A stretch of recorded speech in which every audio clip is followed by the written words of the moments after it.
진행하도록 하겠습니다. 저희 기계적 오류로 조금 늦게 시작을 했습니다. 지금 이 시간 현재 수원고법에서는 이화영 경기도 평화부지사에 대한 지금 항소심 지금 선고가 진행이 되고 있습니다. 자, 조금 전 판사가요. 쌍방울 대북 송금은 이재명 대표의 방북 비용 대납이었다는 사실을 인정했습니다. 가장 이번 사건의 핵심적인 팩트였죠. 네. 그거를 일단 인정을 했기 때문에 일단 형량은 지금 아마 아직까지 선고를 하지 않는 것 같습니다. 원심의 판정은 정당하다. 방북 비용, 스마트팜 비용이 대납했던 것들 인정했다. 그러니까 결국은 뭐 1심과 크게 차이가 나지 않는 것 같습니다. 그렇죠. 스마트팜 비용도 대납한 거 인정된다. 그러니까 1심하고 결론은 동일한데 다만 이제 형량 9년 6개월 형량에서 약간의 뭐 플러스 마이너스가 있을 정도 아닌가 싶습니다. 네. 네, 일단 2심도요. 기본적인 사실관계에 대해서는 1심과 똑같이 쌍방울이 북한에 보낸 돈 한 800만 달러인가요? 네. 이 부분은 이재명 대표의 방북 비용과 스마트팜 비용 대납을 인정했다. 스마트팜 비용 같은 경우는 경기도가 지어주기로 한 것인데 이게 아마 나중에 경기도가 지원을 못하게 되면서 실제로 이 쌍방울이 대납한 것이고, 그렇죠. 이재명 대표 방북 비용도 마찬가지로 방북할 때 드는 여러 가지 비용들 이거를 쌍방울이 당시에 이제 아마 제가 알 경기도 의회가 이 지원을 거부했습니다. 왜 그러냐면 이 북한이 대북 제재를 받고 있기 때문에 지원할 수 없다는 것 때문에 당시에 지원을 거부를 했는데 이거에 대해서 쌍방울이 대납했다라는 기본적 사실관계, 이 부분에 대해서 지금 원심의 판단은 정당하다라는 항소심 판사의 지금 선고문이 계속 읽고 있습니다. 원래 이게 이제 선고 쭉 읽고 있다가 마지막에 주문, 자, 이화영 피고인에 대해서 징역 몇 년을 선고한다. 요게 이제 남아 있는 것 같습니다. 아직 고게까지는 읽혀지지 않아서 지금 일단 형량은 보통 이제 1심에 9년 6개월인데 보통 보면 2심에서는 좀 깎이는 게 상례거든요. 그렇죠. 뭐 깎여봤자 뭐 얼마나 깎일까 싶습니다. 예, 그래서 그런데 문제는 이제 이화영 재판은 이제 오늘 2심까지 다 종료가 되는데 이재명 재판은 1심조차 지금 시작을 못 하고 있다는 점이 네. 있습니다. 신진우 부장판사 1심에서 이화영에게 징역 9년 6개월 선고한 수원지법 부장판사죠. 그런데 이재명 재판부도 그쪽 신진우 부장판사로 배당이 됐는데 지금 재판부 기피 신청을 내가지고요. 뭐 이런 식으로 하다 보면 한 두어 달 너끈히 이걸 지연할 수 있다 하는 것인데, 그런데 뭐 조기 대선 생각하면요.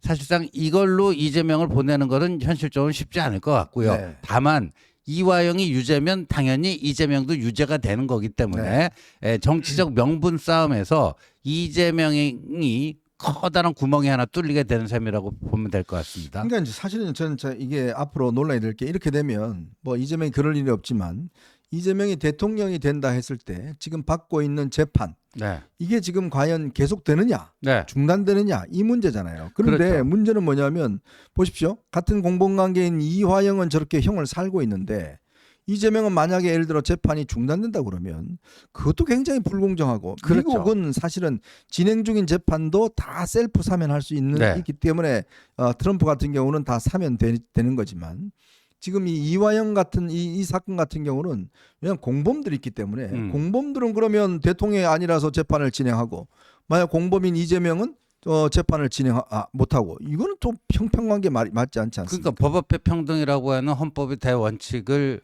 위반하게 되는 셈인데, 근데 그때 한동훈 대표가 던진 그 헌법 84조 그 대통령의 불소추 특권에 네. 그 불소추에 진행 중이던 형사 재판도 포함이 되는지 안 되는지. 그러니까 대통령에 당선되면은 더군다나 이번에는 조기 대선이기 때문에 대통령 당선인 요 인수위가 없는 거 아니겠습니까? 네. 만약에 이제 물론 이제 헌재에서 탄핵이 인용돼서 조기 대선이 열렸을 경우를 제가 말씀을 드린 겁니다. 그러다 보니까 과거에는 이제 정상적인 대선이었다면은 요 당선인 기간 동안은 그래도 재판이 좀 진행될 수 있는 거 아니냐. 네, 뭐 여러 그렇죠. 가지 얘기가 있었는데 여하튼 당선되면 바로 그 다음날 임기가 시작됩니다. 조기 대선의 경우에는. 근데 그 불소추 특권에 이제 어떤 그러니까 기소죠. 소추. 기소뿐만 아니라 기소대에서 진행 중이던 재판도 뭐 정지된다. 근데 아니다가 지금 다투설인데 여하튼 그거 가지고 또 뭐 해석을 두고 두동강 날 것 같습니다. 네. 이 소식은 지금 저희가 방송 진행하다가 선고 형량이 나오면 바로 여러분들한테도 알려드리도록 하겠습니다. 오늘 오전에요. 이 한덕수 대행이 임시 국무회를 열었습니다. 더불어민주당과 야당이 일방적으로 통과한 양곡관리법 등 6개 법안에 대해서 일단 거부권을 행사했습니다. 제2요구를 행사를 했고 그런데 이제 이 부분에 대해서 야당에서 거부권 행사하면 탄핵하겠다 네. 이랬는데 이제 별로 탄핵 이야기는 안 하는 것 같아요. 왜냐하면 네. 제가 알아보니까요. 이 양곡관리법은 이게 이제 쌀을 과잉 생산하더라도 정부가 다 보상을 해주는 거거든요. 그렇죠. 이게 한 1조가 넘어간다고 그래요. 예. 그러면 사실은 민주당 자기들도 원래 문재인 때도 이거를 못했습니다. 그래서 이제 자기들도 아마 이거는 좀 법안을 안 통과시켜줬으면 하는 그런 바람이 있었나 봐요. 네. 그래서 아마 이제 거부권 행사에 대해서 이제 저걸 별로 문제 삼지 않는 것 같은데 이제 남아 있는 거는 이제 내란 특검과 김건희 여사 특검 두 개지 않습니까? 그렇죠. 그건 아마 1월 1일 날인가 2일 날 아마 의결을 할 것 같은데 자 이렇게 되면 이제 만약에 한덕수 총대행에 대해서 탄핵할 수 있을까요? 만약 하게 되면요. 네. 할 수는 있죠. 하게 되면 이건 뭐 과반이니까 국무총리. 그것 좀 논란이 있더라고요. 그러니까 대통령 권한대행을 탄핵하는 거니까 의결 정족수가 이제 의결 정소가 아니라 이제 탄핵 그 안이 소추안이 통과되는 최적 그게 200명. 이게 3분의 2가 될지 국무총리면 그냥 과반인데 이 대통령 권한대행을 대통령과 같이 취급하게 되면 3분의 2, 200표 이상이 나와야 되는 거 아닙니까? 그것도 그거지만 설령 뭐 과반이다 해서 한덕수 총리를 탄핵을 하면 지금 헌법재판소 저거는 어떻게 진행되죠? 네. 그게 그러니까 모순이에요. 딜레마예요. 네. 그러니까 한덕수 총리를 탄핵하는 순간 헌법재판소에 이제 윤석열 대통령 탄핵 심판은 늘어질 수밖에 없어요.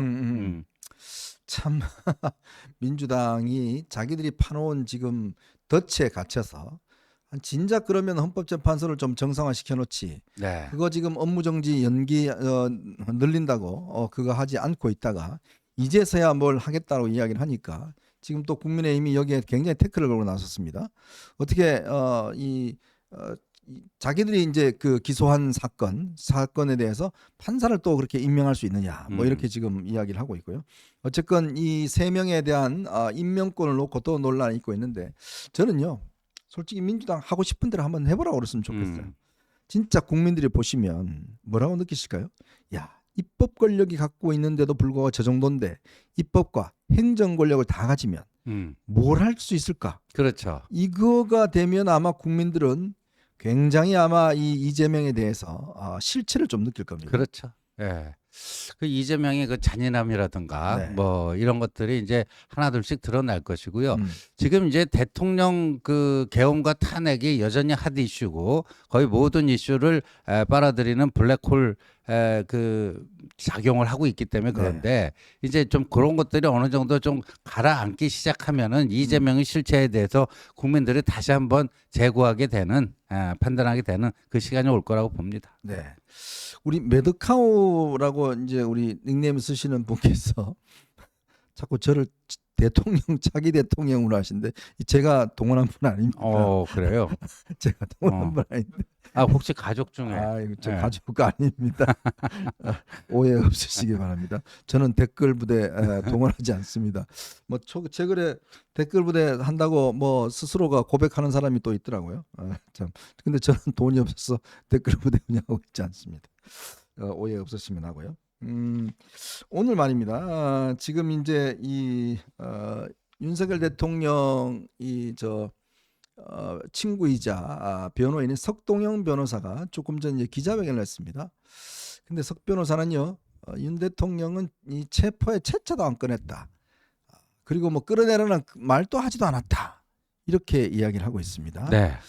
자, 정말 제가 볼 때는 그러면 이게 미쳤다고 사령관들이 그 이야기를 몇 명이나 그것도 한두 명도 아니고 뭐 경찰청장부터 시작해서 방첩사령관, 국정원 1차장 전부 다 똑같은 증언을 하고 있겠습니까? 그렇죠. 참 저는 참 기가 막히다는 생각이 들고 참 이 오늘 또 지금 헌법재판소가 보낸 이 저 소송 관련된 시작 관련된 걸 접수를 거부했습니다. 네. 안 받았는데 이재명은요 어제 네. 저녁에 받았대요. 어제 받았어요. 네. 그 이제 이사 불명 이후에 이제 폐문 부재. 그러니까 그 두 번째 그 송달하러 왔을 때 집에 마침 아무도 없어갖고 그렇다. 그 이제 폐문 부재였다. 그 말씀드렸는데 그렇게 이제 해명을 하면서 어제 의원회관에서 직접 수령을 했습니다. 그래도 예, 이게 이제 그러니까 이재명의 항소심이 이제 시작이 된 거예요. 네. 네, 정식으로 이제 시작이 됐습니다. 네. 네, 지금 일단 항소심에서 계속 아마 판결문을 읽고 있는데요. 지금까지는 1심과 거의 똑같은 입장들을 취하고 있는 것 같습니다. 경기도지사 방북 비용 대납 요청 책임 크다. 이화영에 대해서 그렇게 지금 재판부가 이야기를 하고 있습니다. 아마 요 이제 곧 아마 이제 지금 아마 좀 나올 것 같습니다. 곧 아마 이제 나올 것 같은데 그거 뭐 결과 나오면 저희들이 바로 또 연락을 여러분들에게 알려드리도록 하겠습니다. 어차피 이화영 이렇게 나오면 이제 이재명의 이 대북 송금 왜냐 이재명은요 본인이 뭐가 문제인지를 제일 잘 알아요. 본인이. 그래서 이 재판을 어떻게 하든지 연기시키려고 지금 재판부 기피 신청을 해놓은 겁니다. 그러니까 이재명이라는 사람은 워낙 이쪽의 달인이어서 어디 지점에서 어디 뭐가 문제될까는 걸 분명히 알고 있습니다. 지금 마찬가지죠. 선거법 위반 사건 이거 피할 수 없다나 하니까 폐문부재, 이사부재 막 이제 쓰다가 결국 어제 뭡니까? 법원에서 사람을 보냈어요. 직원을 직접 보내갖고 의원회관에 들어가 버렸습니다. 이거 안 받을 수가 없잖아요. 그렇죠. 그러니까 의원회관에 가니까 결국 비서관이 어쩔 수 없이 그걸 받으니까 그때부터 카운트가 시작됩니다. 재판이 항소심 재판이 그때부터 시작이 된 겁니다. 어제부터로 시작이 돼서 이제 항소심 절차가 시작이 되는 겁니다. 그게 이제 됐기 때문에 이재명도 이제는 본인이 더 이상 피할 수 없다라는 생각이 드는데 이렇게 되면 뭐 이재명 재판 글쎄요 내년 한 2월 3월 그러니까요. 그게 633이라는 게요. 이렇게 재판이 시작돼 갖고 3개월이 아니고요. 네. 일단 기소되고 6개월 내에 1심이 나와야 되고요. 1심 끝나고 나서 3개월 내에 2심이 나와야 된다는 거예요. 네네. 그러니까 어제 시작됐다 해서 어제부터 3개월이 아닙니다. 네. 그러니까 11월 15일에 끝났잖아요. 1심이. 그로부터 3개월이면 내년 2월 15일이 되는 겁니다. 네. 내년 2월 15일 전에는 반드시 항소심 선고 결과가 나와야 되는 것이고요. 거기에 또 뭐 검찰이건 이재명이건 불법해갖고 대법원까지 간다면 5월 15일까지 나와야 되는 겁니다. 네. 네, 어쨌거나 이제 이재명에 대한 좀 모든 것들이 조금 늦어지기는 하지만 그래도 진실은 조금씩 이제 드러나고 있다라는 생각이 많이 듭니다. 자, 저희는 오늘요 3가지 주제를 가지고 좀 이야기를 해보겠습니다. 지난 12월 3일 네. 한 11시가 조금 넘었었나요? 한동훈 대표가 어디서 걸려온 전화 한 통을 받습니다. 빨리 숨어. 네. 도망가. 가족들도 빨리 피해. 너 국회 가면 죽어. 라는 전화가 한 통이 걸려왔다고 합니다. 그러나 한동훈 대표 이화영이 지금 방금 나왔습니다. 쌍방울 불법 대부 송금 이화영의 징역 7년 8개월 징역 7년 8개월이 나왔습니다. 조금 깎이긴 했지만 9년 6개월에서 그러니까 한 1년 반 정도 깎였네요. 네. 7년 8개월이 나왔습니다. 그 감독님 한번 이제 그 영상을 기사를 한번 띄워주시겠습니까? 조금 전 이화영 경기도 전 평화부지사에 대해서 7년 8개월. 야, 이게 사실은요 이제는 대법원에 가서 그냥 확정된 일밖에 없습니다. 그렇죠. 대법원은 그냥 법률심이기 때문에 더 이상의 사실관계는 따지지 않습니다. 7년 8개월을 여기서 확정이 되면 그냥 7년 8개월을 살아야 됩니다. 지금 이화영이 올해가 63년생인가요? 63년. 네, 그러죠. 예. 앞으로 7년 8개월. 아유, 참 깝깝하네요. 자, 저걸 보면서 아마 이재명 뭐라고 느꼈을까? 왜? 이화영이 한 일은 기본적으로 이재명을 위해서 한 일이잖아요. 그렇죠. 예, 이거 뭐, 이거 그러니까 공동정범인데, 이재명이 주고 이화영이 부 아닙니까? 네. 예, 이재명이 정점에 있고 그 이재명을 그렇게 하기 위해서 이화영이 저렇게 억지를 쓰다가 본인이 저렇게 된 거죠. 네. 예. 뭐 아마 사실관계는 다 인정이 됐고 아마 이제 보통 항소심에서 형을 조금 깎아주는 게 이제 그 관례이지 않습니까? 그래서 아마 항소심에서 한 1년 한 6개월 정도를 깎아준 것 같은데 그렇다 하더라도 7년 8개월은 굉장히 긴 중령입니다. 7년 8개월은 굉장히 긴 중령이고 재판부가 대북 송금 사건의 어떤 기본적인 팩트에 대해서는 모두가 다 인정을 했습니다. 네. 이게 결국은 이재명에 대한 죄를 다 인정한 것으로 그렇게 우리가 보여지기 때문에 이재명은 뭐 어쩔 수 없이 이 재판에서는 결국 유죄가 거의 확실한 것 같습니다. 그렇죠. 네. 네. 이화영 이제 한참 있어야 얼굴을 보겠네요. 자, 그 내용하고요. 아까 제가 말씀드렸던 이 한동훈이 받은 전화 도대체 누가 전화했을까? 두 번째는 지금 좀 전 석동영 변호사가 이야기했던 대통령은 체포하라고 지시한 적도 없다. 끌어내라고 한 적 없다. 그럼 누가 지시했을까요? 네. 귀신이 지시했을까요? 못 찾겠다 꾀꼬리. 네. 자, 그거와 국민의힘이 말입니다. 비대위원장을 지금 선정을 못 하고 있는데 내부를 좀 들여다봤더니 기가 막힌 일이 있었습니다. 여러분 그 이야기도 한번 전달해 드리도록 하겠습니다.